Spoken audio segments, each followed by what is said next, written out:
My alarm goes off at 6:30 a.m., which means it's time for yoga. As I wipe the sleep from my eyes, I glance around the unfamiliar apartment I've just spent the night in, which doesn't take long because it's barely bigger than a walk-in wardrobe.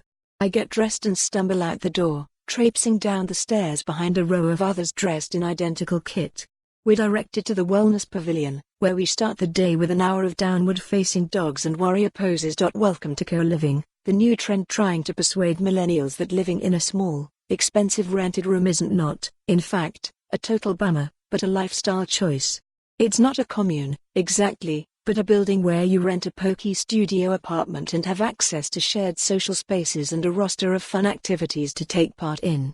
You also don't have to bother yourself with such arduous tasks as cleaning up or paying the bills.A. A handful of these buildings have sprung up in the capital over the past couple of years, claiming to offer an alternative to dingy house shares and dodgy landlords. As a single 30-something living in London, I'm the target market, so I spent the night in two of them to see what it's really like to exist in the co-living bubble. A more joyful way of living. First up is the Italian building in Bermondsey, a brand new 28-studio development run by a company called Mason and Fifth.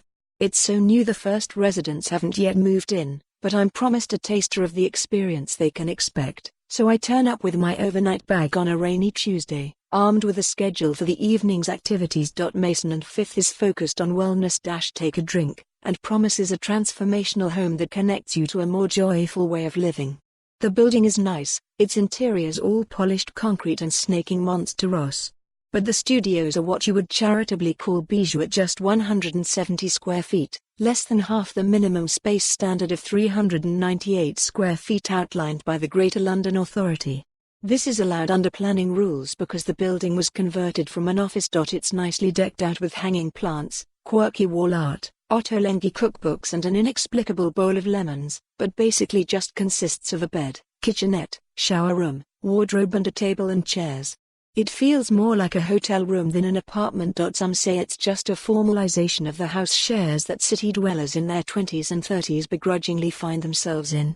An even rosier view is that it harks back to the kind of close-knit communities that people lived in the past.